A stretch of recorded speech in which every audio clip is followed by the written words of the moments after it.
એક સમય એવો હતો કે જ્યારે મારી પાસે જામજોધપુર જવાના પૈસા નહોતા. એક સમય એવો હતો કે જ્યારે હું દવાખાને હોસ્પિટલ ગયો હતો મિત્રો, ત્યારે મેડિકલમાંથી જે દવા લેવાની હોય મિત્રો, એ 300 રૂપિયાની દવા આવતી મિત્રો, ત્યારે 300 રૂપિયા દેવાના મારા ખીચાની અંદર પૈસા નહોતા. અને આજે મિત્રો એ સપનું મારું પૂરું થયું. અને સપનું પૂરા કરવા માટે મેં કેટલો સંઘર્ષ કર્યો મિત્રો, આજે એ પણ હું તમને કહીશ. તો મિત્રો, પહેલાં તો મિત્રો સંઘર્ષની હું મારી વાત કરું કે એ સમય જ્યારે હતો ત્યારે મારે જામજોધપુર જવું તો મારે ખીચાની અંદર 20 રૂપિયા નહોતા મિત્રો, તો રિક્ષાની અંદર જવું પડતું. હવે રિક્ષાની અંદર જવું પડતું તો 20 રૂપિયા આપણા ખીચાની અંદર ન હોય તો આપણે ન જઈ શકીએ. પરંતુ મિત્રો એ સમય વીતી ગયો.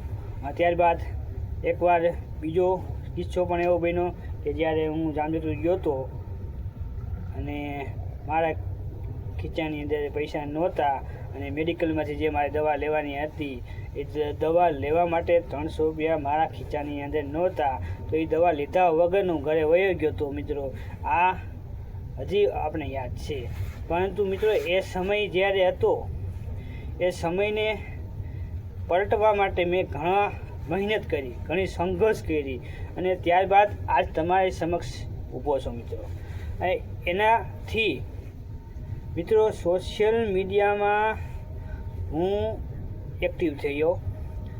એની અંદર ફેસબુક હતી, જે ફેસબુકની અંદર જે હું વિડીયો પોસ્ટ કરતો મિત્રો, શરૂઆત હતી ત્યારે લોકો મારા દાંત કાઢતા કે આમાં થોડા પૈસા મળે. તો આપણે કીધું કે ભાઈ ન મળે તો કાંઈ નહીં, પરંતુ આપણે વિડીયો પોસ્ટ કરી છીએ. હવે મને એવું ખબર પડી કે જ્યારે ફેસબુક મોનેટાઈઝ થાય છે તો એના માટે મેં મહેનત કરી મિત્રો. હવે મહેનત કરી મિત્રો, તો એક સમય એવો આવ્યો મિત્રો કે જ્યારે આપણી ફેસબુક મોનેટાઈઝ થઈ ગઈ. અને જ્યારે ફેસબુક આપણી મોનેટાઈઝ થઈ ગઈ મિત્રો, તો એની અંદર ડોલર બનવાનું શરૂઆત થઈ. સેન્ટ બન્યા મિત્રો થોડા ઘણા. પછી વિડીયો આપણે પોસ્ટ કરતા રહ્યા. એક સમય એવો આવ્યો મિત્રો જ્યારે $100 બની ગયા.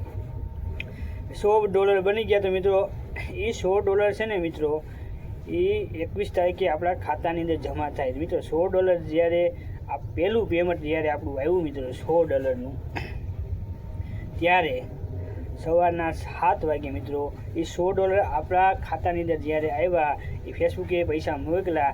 જ્યારે જે આપણા મજાક ઉડાડતા હતા, જે આપણા દાંત કાઢતા હતા, એ બધા મિત્રો અત્યારે છે ને આપણી પાસે બેઠા હોય છે અને આપણે પૂછે છે કે આની અંદર શું કરવું ભાઈ મહેશભાઈ, આમાં કઈ રીતે આપણે ફોટો પોસ્ટ કરવો, કઈ રીતે રીલ પોસ્ટ કરવી. તો મિત્રો સપનું આપણે એવું જોવું મિત્રો કે સપનું તમે સાકાર થાય, એવું નથી કે સપનું સાકાર ન થાય, પરંતુ સપનું સાકાર કરવા માટે મિત્રો આપણે થોડી ઘણી મહેનત કરવી પડે મિત્રો.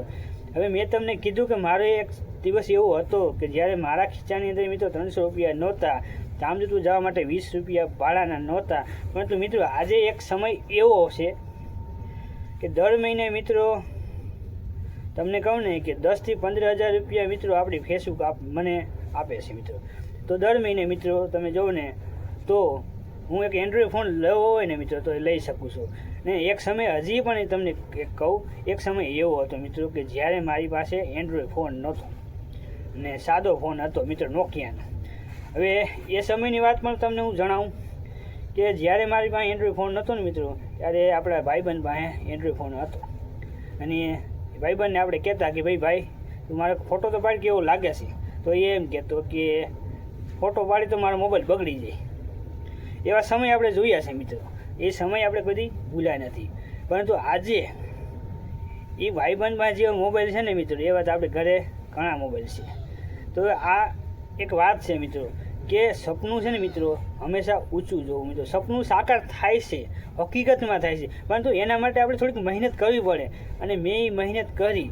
મારે અત્યારે યુટ્યુબ ચેનલ છે મિત્રો, એની અંદર 12,000 સબસ્ક્રાઈબર છે, 5 ફેસબુક મોનેટાઈઝ છે મિત્રો. તમને હું કહું ને મિત્રો કે દર મહિને જો $25ની કમાણી મને થાય ને તો મિત્રો મહિને 15 થી 20 હજારની મને કમાણી થાય.